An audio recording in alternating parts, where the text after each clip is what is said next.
कल हम लोगों ने डिहाइड्रेशन ऑफ अल्कोहल देख लिया था, ठीक है, जो कि अपने आप में एक एलिमिनेशन रिएक्शन थी। इसमें आपका ये एल्कीन का फॉर्मेशन होता था। मैंने आपको बताया था एक मेजर बनता है, एक माइनर बनता है। अब इसके बारे में आगे बात करते हैं। देखिए ये एलिमिनेशन रिएक्शन होती है, तो एलिमिनेशन रिएक्शन होती है तो यहाँ से OH और H+ जो निकल रहा है वो सेम टाइम पर भी निकल सकता है और वो अलग अलग टाइम पर भी निकल सकता है। अगर पहले OH निकला तो कार्बोकेटाइन बनेगा, ठीक है। अगर पहले OH निकला तो कार्बोकेटाइन का फॉर्मेशन होगा। मैं क्या कह रहा हूँ थोड़ा सा समझना इस चीज को। ये आपका OH है ना, यहाँ पर क्या लगा हुआ है, H लगा हुआ है। एलिमिनेशन रिएक्शन होना है, एलिमिनेशन रिएक्शन होना है तो इसकी मैकेनिज्म कुछ इस टाइप से रहेगी। यहाँ पर जो आपने H2SO4 डाला उसका H+ अटैक कर देगा, ठीक है। जब ये इस पर अटैक कर देगा तो एक अच्छे लीविंग ग्रुप में कन्वर्ट हो जाएगा। अच्छे लीविंग ग्रुप में कन्वर्ट हो जाएगा तो यहाँ से कौन निकल जाएगा, ये बन जाएगा H2O, प्रोटोनेटेड वाटर का फॉर्मेशन कर देगा, ठीक है। अब जैसे ही आपका ये प्रोटोनेटेड वाटर बना, यहाँ पर दूसरे जो वाटर के मॉलिक्यूल रहेंगे ये यहाँ से क्या निकाल लेंगे, H+ निकाल लेंगे और यहाँ एल्कीन का फॉर्मेशन होगा। साथ में कौन निकल गया, H3O पॉजिटिव।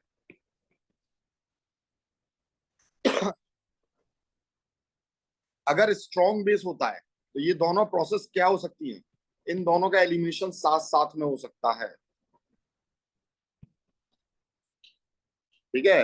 इन दोनों का एलिमिनेशन साथ साथ में हो सकता है। H2O पॉजिटिव ये लिख दिया, ये भी यहां से और ये यहां से इलेक्ट्रॉन देकर निकलेगा, ठीक है। It can be at same time,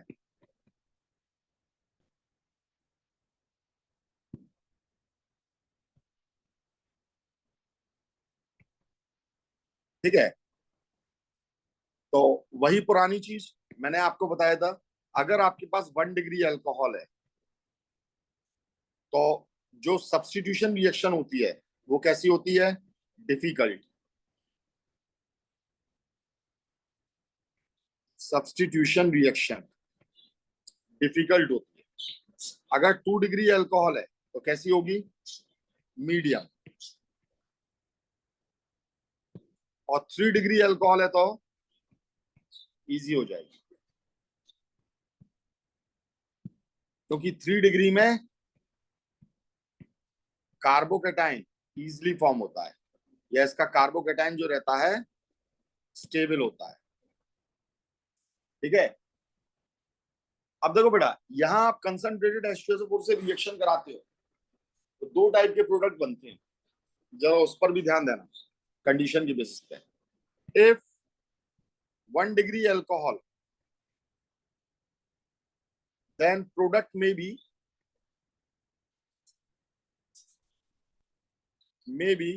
alkene, ये एल्कीन भी हो सकता है और ये ईथर भी हो सकता है, ठीक है।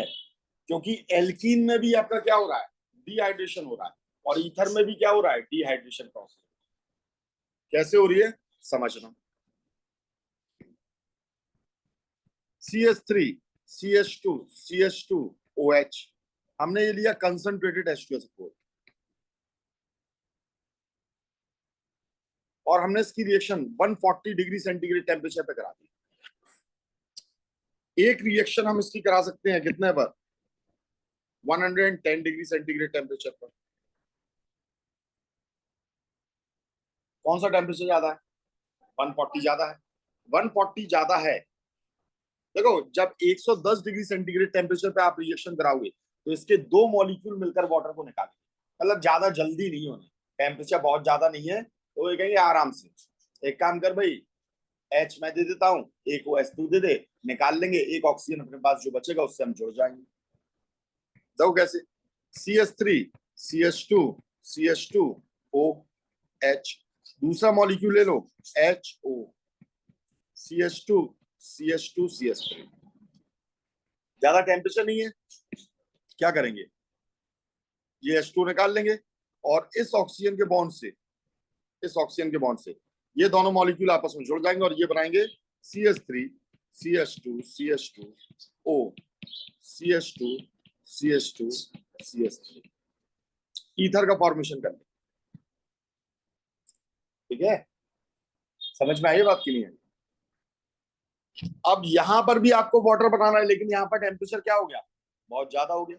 जब ज्यादा हो गया तब ये वेट नहीं करेंगे, एक दूसरे से हेल्प नहीं मांगेंगे, तुरंत गर्मी ज्यादा हो गई, सब अपना अपना पानी निकाले।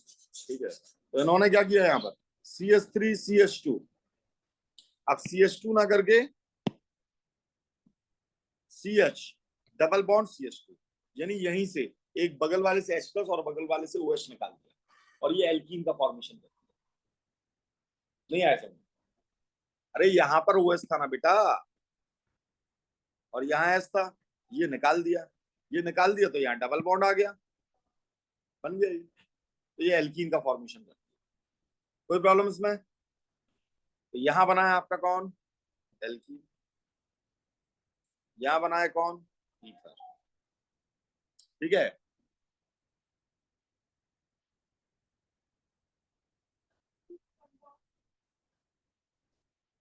हाँ ठीक है।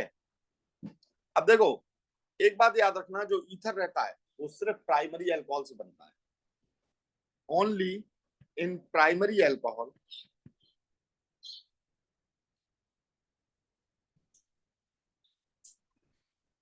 Ether is form.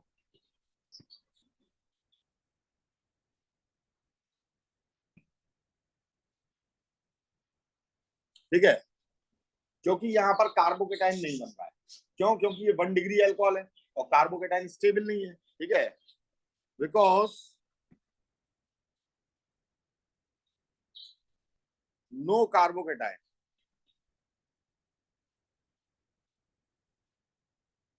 और डिले इन एलिमिनेशन, एलिमिनेशन में डिले हो रहा है, इसलिए आपका यहाँ पर ईथर का फॉर्मेशन होगा। क्लियर है भाई? ठीक है, अच्छा इसकी मैकेनिज्म देखना चाहोगे तो याद रखना, एक चीज और मैं आपको बता दूं यहाँ पर जो बहुत जरूरी है, ये भी तभी होगा जब एल्कोहल एक्सेस में हो और पानी की क्या हो, कमी हो, alcohol in excess and temperature low. अब इसकी मैकेनिज्म को भी तो हमें यहाँ पर समझना पड़ेगा, है ना? कौन सी मैकेनिज्म लगी है इसमें, इसी वाले में, ईथर के फॉर्मेशन में।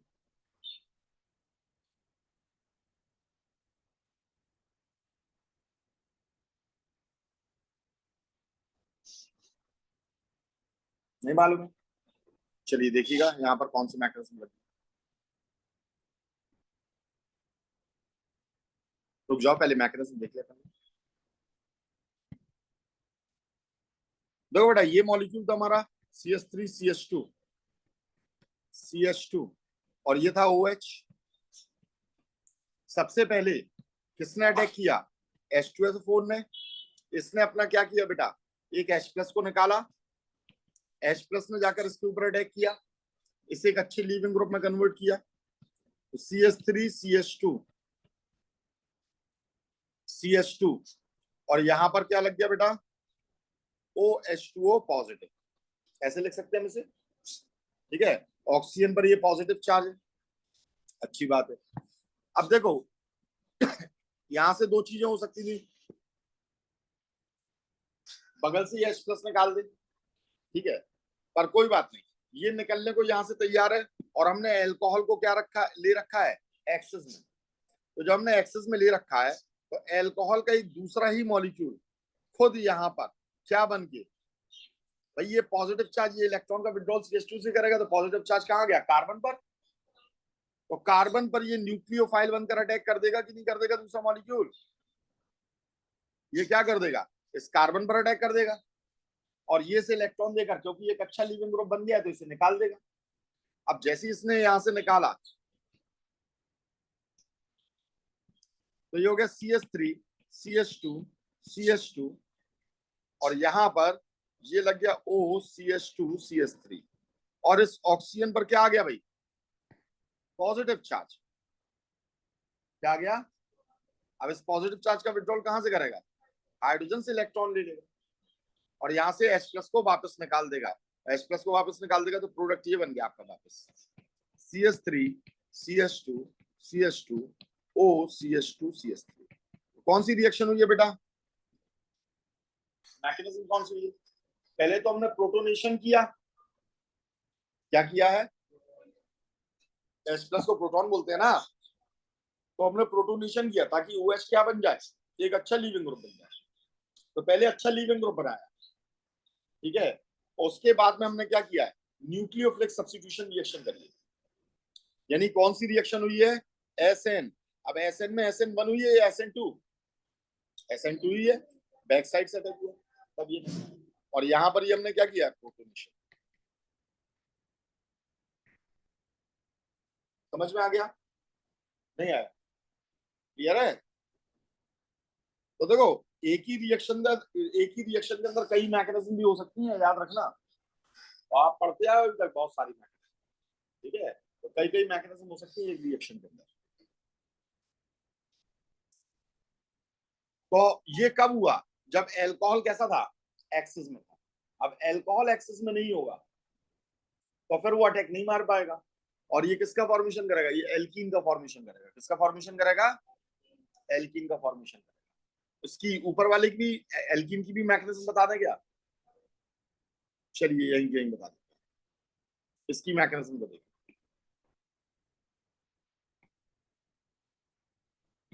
अब हमारा एल्कोहल एक्सिस में नहीं है, CH2। हमने सबसे पहले प्रोटोनेशन कराया। ये तो बताना जरूरी नहीं है प्रोटोनेशन कैसे हुआ। यहां पर ये H लगा हुआ है। अब देखो, H2 अटैक करेगा, ये एक अच्छा लीविंग ग्रुप में कन्वर्ट हो गया, ये यहां से निकलेगा।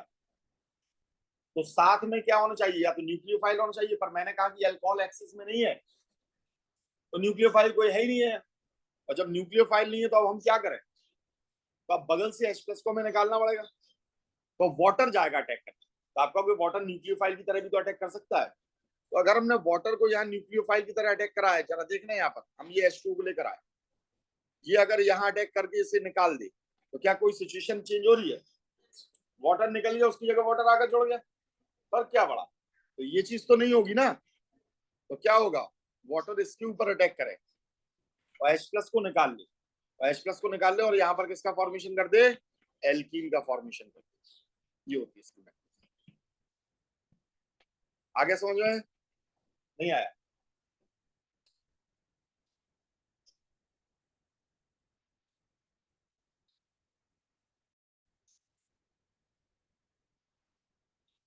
तो हमने देखा यहाँ एक अल्कोहल पर ही दूसरे अल्कोहल के उसी के सेम मॉलिक्यूल ने ऐसा न्यूक्लियोफाइल भी काम किया। और अल्कोहल के पास क्योंकि ऑक्सीजन है तो वो किसकी तरह एक्ट कर सकता है? वो न्यूक्लियोफाइल की तरह एक्ट कर सकता है। तो अब अगला जो पॉइंट हम देखने जा रहे हैं वो देखने जा रहे हैं alcohol as nucleophile. Alcohol as nucleophile क्यों? क्योंकि इसका ऑक्सीजन इलेक्ट्रॉन रिच होता है, ठीक है। न्यूक्लियोफाइल मतलब क्या होता है? Electron rich species, electron rich species. और आप ये बहुत अच्छे से जानते हो, जो भी एक न्यूक्लियोफाइल है वो भी इलेक्ट्रॉन रिच है और बेस भी इलेक्ट्रॉन रिच है। तो कोई इलेक्ट्रॉन रिच कंपाउंड न्यूक्लियोफाइल की तरह वर्क करेगा या बेस की तरह, ये सर्कमस्टेंसेस पर डिपेंड करेगा। जब वो कार्बन पर अटैक मारेगा तो वो न्यूक्लियोफाइल होगा, हाइड्रोजन पर अटैक मारेगा बेस होगा। कार्बन पर अगर अटैक मारना, पॉजिटिवली चार्ज कार्बन पर अटैक मारना अगर कन्वीनियंट है, सहूलियत से उस पर अटैक घल सकता है तो वो मार देगा। अटैक सहूलियत से घल सकता है, मतलब वह कैसा हो? वह 1 डिग्री हो। कैसा हो? 1 डिग्री हो तो बड़े आराम से मारेगा। अगर वह 3 डिग्री है तो अटैक नहीं मार पाएगा। अगर वह छोटा है तो अटैक मार सकता है, छोटा है तो अटैक मार सकता है, वो 3 डिग्री पर भी छोटा होना चाहिए। पर अगर उसका साइज बड़ा है न्यूक्लियोफाइल का तो फिर वो अटैक नहीं मार पाएगा, फिर वो हाइड्रोजन पे अटैक मार के बेस की तरह काम करेगा। क्लियर है? ये कंडीशंस मैं बार बार इसलिए रिपीट करता हूँ आपके दिमाग में फिट हो जाए, क्योंकि पूरी ऑर्गेनिक केमिस्ट्री में बस यही होता है, न्यूक्लियोफाइल का इलेक्ट्रोफाइल का, इलेक्ट्रोफाइल का न्यूक्लियोफाइल पर अटैक। एक न्यूक्लियोफाइल इलेक्ट्रोफाइल पर अटैक कर रहा है तो आप जस्ट उसका उल्टा भी कह सकते हो कि इलेक्ट्रोफाइल न्यूक्लियोफाइल पर अटैक कर रहा है। ठीक है, तो अब हम देखने जा रहे हैं एल्कोहल्स एज न्यूक्लियोफाइल। एल्कोहल में हमारे पास में ये कंडीशन होती है, ऑक्सीजन पर दो दो लोन पेयर होते हैं, इसका ऑक्टेट कंप्लीट होता है, इसकी वजह से आपका ये क्या कर सकता है, न्यूक्लियोफाइल की तरह एक्ट कर सकता है ड्यू टू लोन पेयर, इस लोन पेयर की वजह से। ठीक है, चलिए भाई देखते हैं। अब जैसे हमने एक एल्काइल हैलाइड ले लिया, CH3 CH3 CH3 Cl alkyl, और इस पर हमने एक एल्कोहल की रिएक्शन करा दी, C2H5OH, क्या होगा बताइए?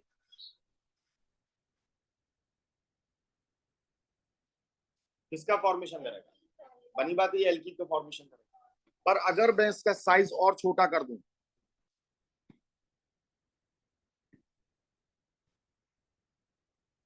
अब ये क्या करेगा? तो यहां से Cl क्या है, एक अच्छा लीविंग ग्रुप है, और जब ये एक अच्छा लीविंग ग्रुप है तो ये यहां से निकल जाएगा और यहाँ कार्बोकेटाइन का फॉर्मेशन हो जाएगा कि नहीं, और कार्बोकेटाइन का फॉर्मेशन हो जाएगा, तो अब यहां पर ये इस पर अटैक कर सकता है, ये अटैक कर देगा इसको, ये कार्बोकेटाइन, और फिर बाद में क्या करेगा, H+ को निकाल देगा, ये H+ यहां से इलेक्ट्रॉन देकर निकल जाएगा, और यहां किसका फॉर्मेशन हो जाएगा,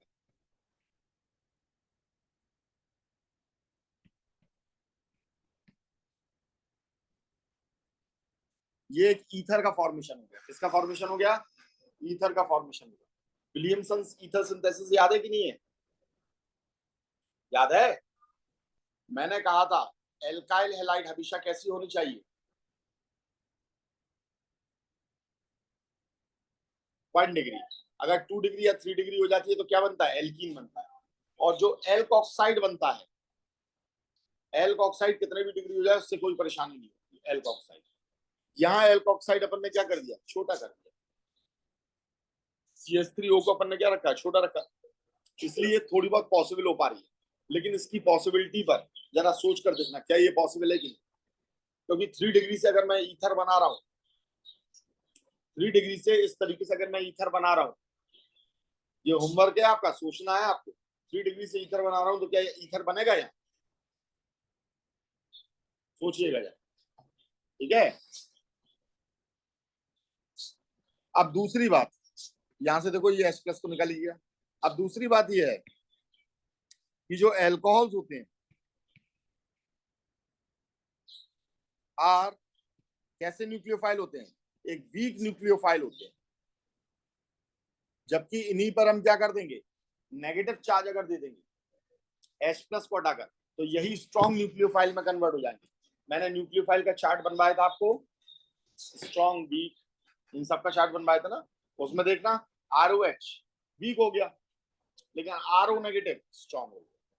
ठीक है,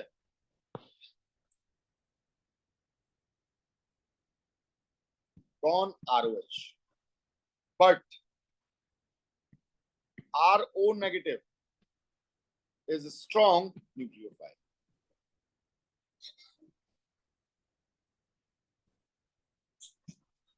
ये एक स्ट्रॉन्ग न्यूक्लियोफाइल।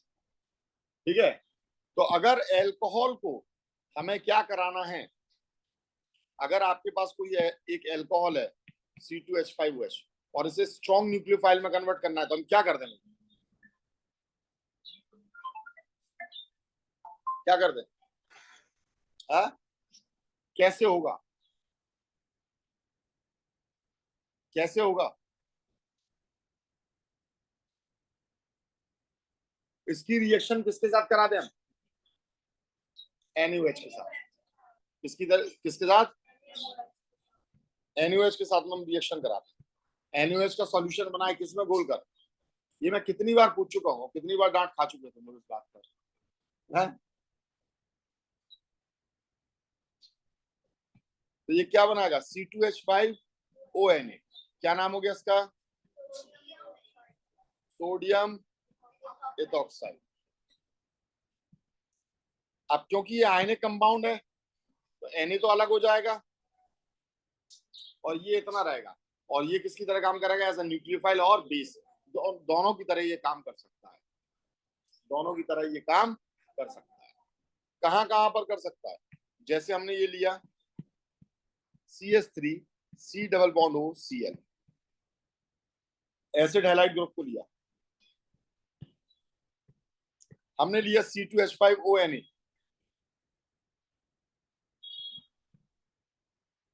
इसकी तरह काम करेगा ये, न्यूक्लियोफाइल की बेस, न्यूक्लियोफाइल की तरह। क्यों करेगा न्यूक्लियोफाइल की तरह,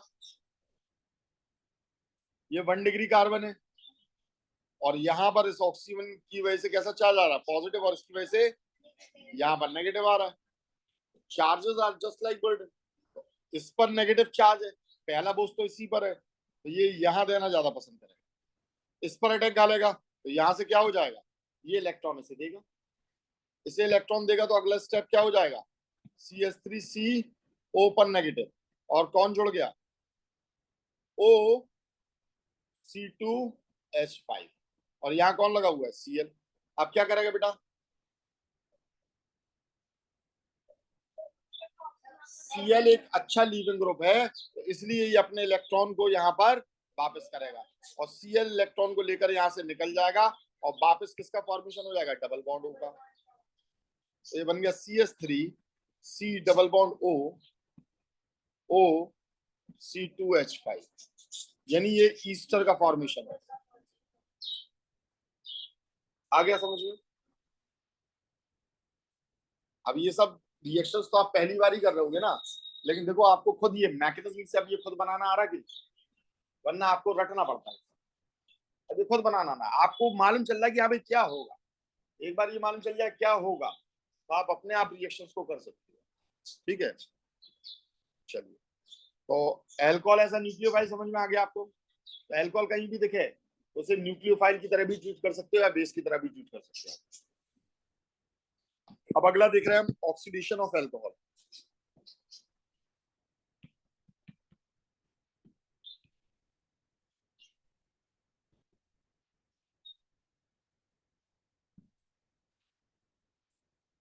एल्कोहल का ऑक्सीडेशन करेंगे तो ये क्या बनाएगा,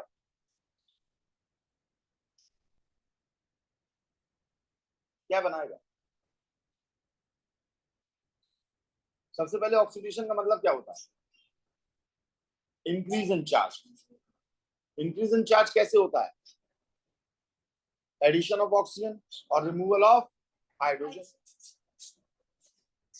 समझ में आ गई बात, नहीं आई, पहले तो इसी को समझ लो। यहाँ पर देखो, कार्बन के साथ कौन लगा है, ज्यादा इलेक्ट्रोनेगेटिव कौन है, कार्बन पर कैसा चार्ज होगा, हाइड्रोजन पर।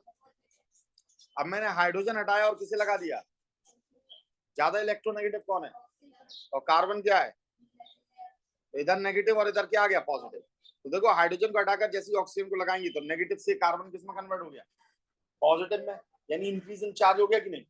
और इंक्रीज इन चार्ज को क्या कहते हैं, ऑक्सीडेशन। क्या कहते हैं, ऑक्सीडेशन कहते हैं।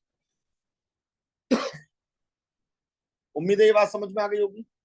ठीक, अब देखना, अब जैसे आपको मैंने अभी पूछा आपसे, बता भैया अगर एल्कोहल का ऑक्सीडेशन करेंगे तो क्या बनेगा, तो नहीं मालूम है आपको, कोई बात नहीं, एक स्टेटमेंट देकर मैं रटवा सकता हूं, पर मैं रटवा नहीं रहा हूं, आराम से यहां समझो।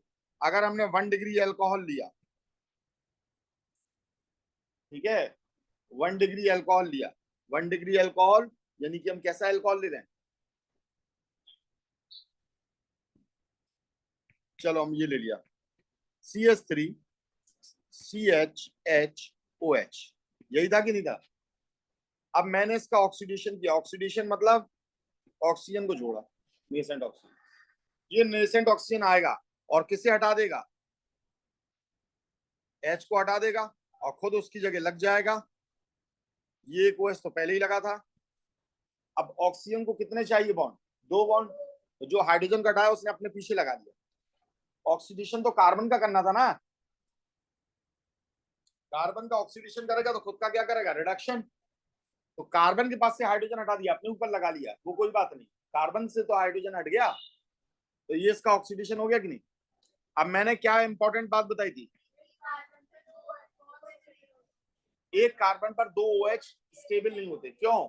क्योंकि वो हाइड्रोजन बॉन्डिंग का फॉर्मेशन कर लेते हैं और H2O को निकाल देते हैं। इन्होंने यहां से क्या किया, H2O निकाल दिया, H2O। तो ये किससे जुड़ जाएगा, अब ये वाला ऑक्सीजन का एक बॉन्ड खाली और कार्बन का एक बॉन्ड खाली, तो दोनों आपस में डबल बॉन्ड से जुड़ जाएंगे कि नहीं। और देखो क्या बन गया,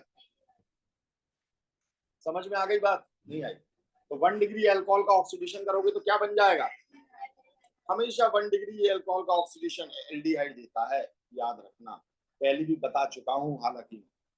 देखो तुम लोग को याद किया, अब याद रखोगे, H हटाना, ऑक्सीजन जोड़ना, H को पीछे लगाना, दो OH एक कार्बन पर स्टेबल नहीं है, H2 निकाल देना, एल्डिहाइड बन गया।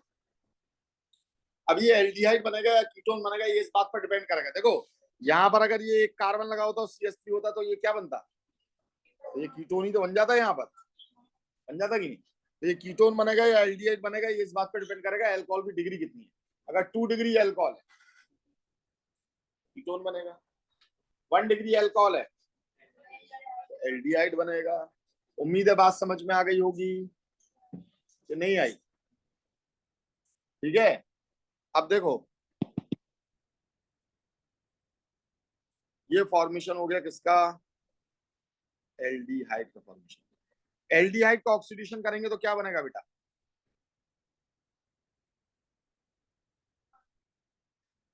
बिल्कुल, अरे वही प्रोसेस तो कर देनी है, CH3 C double bond O। अब ये वाले हाइड्रोजन को हटा देना है और क्या लगा देना है O, और उसके पीछे H, तो क्या बन गया, कार्बोक्सिलिक एसिड, ऑक्सिलिक एसिड। तो देखो बेटा फिर से समझ लो, 1 डिग्री अल्कोहल का ऑक्सीडेशन करते हैं क्या बनता है, एल्डिहाइड का ऑक्सीडेशन करोगे तो, ठीक है, ठीक।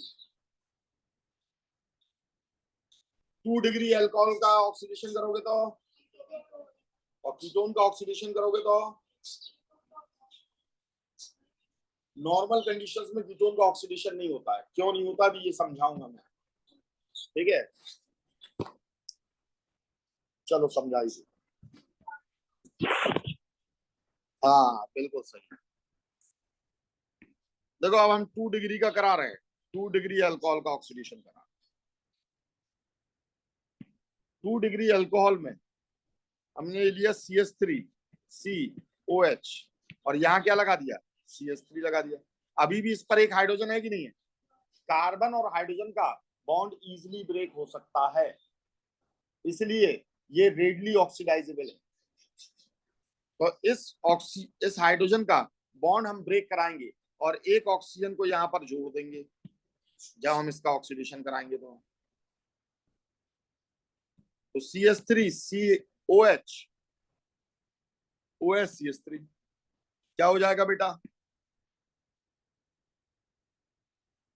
वाटर का रिमूवल हो गया। फिर क्या हुआ बेटा, कीटोन बन गया। कीटोन का फर्दर ऑक्सीडेशन कराओगे तो क्या इस पर हाइड्रोजन बचे हैं, तो क्या वो OH ग्रुप लग सकता है या नहीं लग सकता है।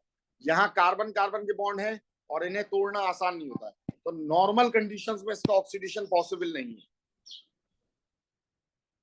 ठीक है। नॉर्मल कंडीशन में इसका फर्दर ऑक्सीडेशन होना पॉसिबल नहीं है, नॉर्मल कंडीशन, ठीक है, नो फर्दर ऑक्सीडेशन,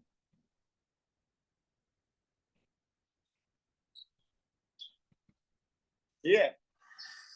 हालांकि बेयर विलीगर ऑक्सीडेशन वगैरह हम कराएं तो इसका ऑक्सीडेशन हो जाएगा, बेयर विलीगर ऑक्सीडेशन अगर हम कराएं, जब बहुत तेज ऑक्सीडाइजिंग एजेंट लेते हैं, ट्राइफ्लोरो पर एसिटिक एसिड को लेते हैं, ठीक है, तो वहां इसका ऑक्सीडेशन हो जाता है, पर अलग तरीके से ऑक्सीडेशन होता है, वो अभी हम समझाएंगे आगे। 3 डिग्री अल्कोहल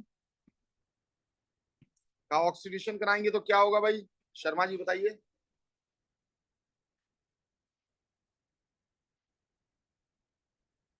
बताइए शर्मा जी। हाँ 3 डिग्री अल्कोहल हमने ये लिया, CH3C CH3 CH3 अब इस कार्बन जिस पर OH लगा है उस पर H नहीं है, H नहीं है तो इसका ऑक्सीडेशन, हाँ, no general oxidation, general oxidation तो नहीं होता है। ऐसा नहीं है कि ऑक्सीडेशन नहीं हो पाएगा, ऑक्सीडेशन होगा, पर प्रोडक्ट में number of carbon atom parent से कम हो जाएंगे। Oxidation with less number of carbon atom, carbon atom parent से उसमें कार्बन एटम कम रहेंगे प्रोडक्ट के अंदर। ठीक है, आगे बढ़ते हैं। अब हम लोग देखते हैं ऑक्सीडाइजिंग एजेंट।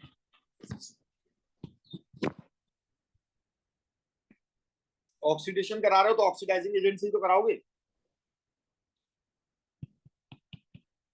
तो कुछ ऑक्सीडाइजिंग एजेंट को हम लोग यहां पर देखने जा रहे हैं।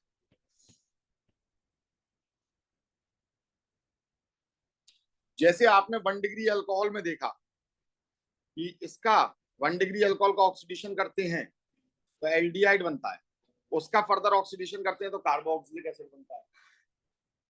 ठीक है, अब एक बात याद रखना बेटा, अगर हम ऑक्सीडाइजिंग एजेंट कैसा यूज करें, माइल्ड।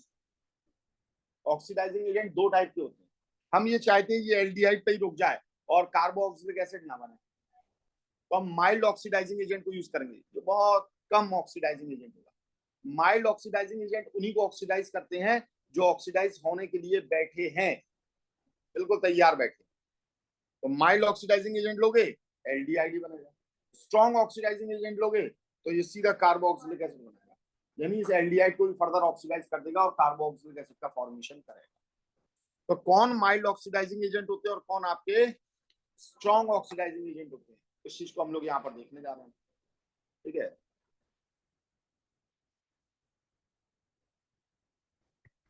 तो product depends on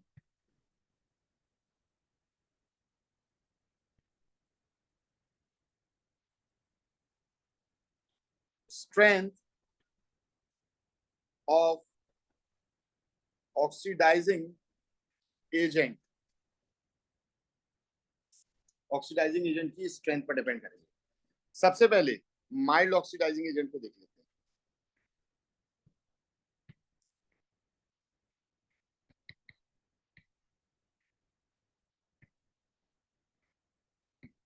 mild oxidising agent कौन कौन से होते हैं भाई? Tollens reagent,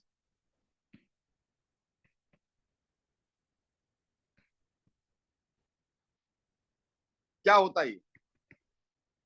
ammoniacal silver nitrate, क्या होता है? Ammoniacal silver nitrate.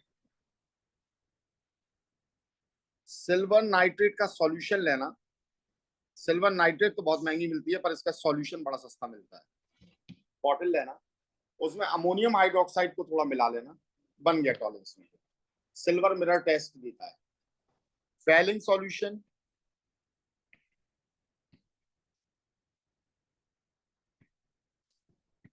Cuprous chloride का टार्ट्रिक एसिड के अंदर और तमाम सॉल्ट्स के साथ साथ में, ये उसका अपने आप में एक सॉल्यूशन होता है। बेनेडिक्ट सॉल्यूशन, इसमें फैलिंग सॉल्यूशन ए होता है और फैलिंग सॉल्यूशन बी होता है। बेनेडिक्ट सॉल्यूशन,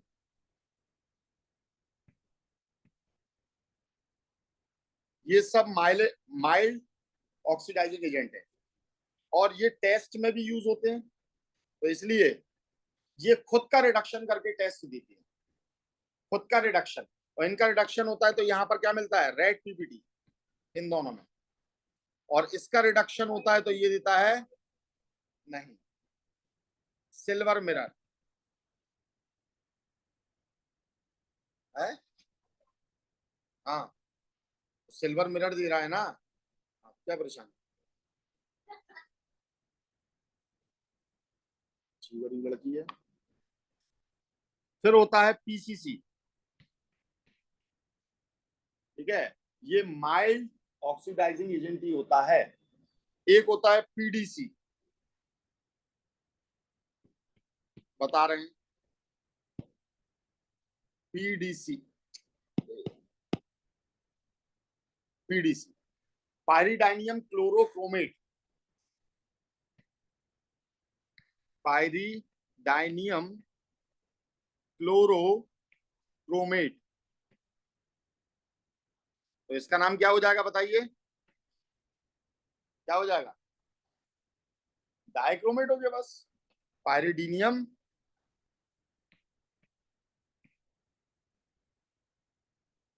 डाइक्रोमेट, ठीक है। शेप वेप जानने की जरूरत तो है नहीं है, जानना हो तो चलो लिख लेना यहाँ पर। पायरीडाइन जानते ही हैं आप लोग, बताया था हमने।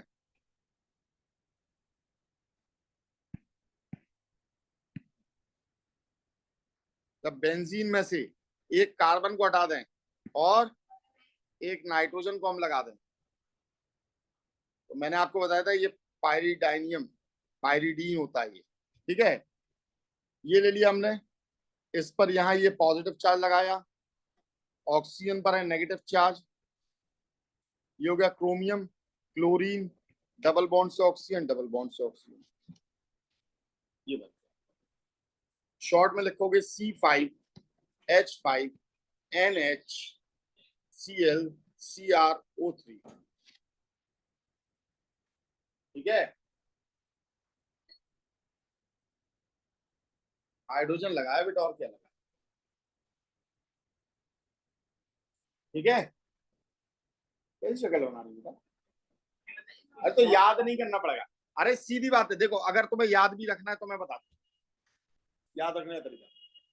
पायरीडाइन बनाना आता है तुम्हें, बना लिया, ठीक है। अब जब तुमने ये पायरीडाइन बना लिया, अब क्रोमेट का फॉर्मूला मालूम है क्या होता है? डाइक्रोमेट का क्या होता है? Cr2 K2Cr2O7 किसे कहते हैं? Potassium dichromate. तो ये डाइक्रोमेट का है, तो क्रोमेट का क्या हो जाएगा? Cr, अभी यहां पर CrO4 होता है, ठीक है, लेकिन एक ऑक्सीजन हटा दो, क्यों? क्योंकि आपको इसे इससे भी कनेक्ट करना है, आपको क्लोरीन से भी कनेक्ट करना है, और इस वाले पार्ट से ऑक्सीजन से भी कनेक्ट करना है, ठीक है। तो CrO3 कर दिया तुमने, ठीक है। CrO3 तुमने यहां पर कर दिया, तो ये हो गया आपका क्रोमेट, और क्लोरो तो यहां लगा ही है, तो पायरीडीनियम क्लोरोक्रोमेट, बस इन्हें आपस में जोड़ दो। अब क्या कठिन है से याद रखना बेटा, कठिन है? फिर ठीक है,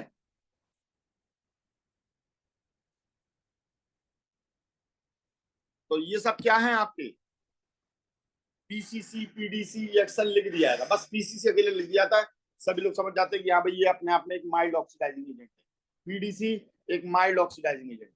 अब स्ट्रॉन्ग ऑक्सीडाइजिंग एजेंट में आ जाए, स्ट्रॉन्ग में तो काफी सारे होते हैं,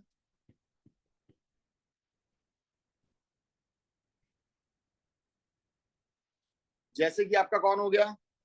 KMNO4 बेसिक मीडियम में, K2Cr2O7 potassium dichromate acidic medium में, है ना, कंसंट्रेटेड HNO3, और इवन कंसंट्रेटेड H2SO4 भी क्या होता है? एक अपने आप में स्ट्रॉन्ग ऑक्सीडाइजिंग एजेंट होता है, ठीक है।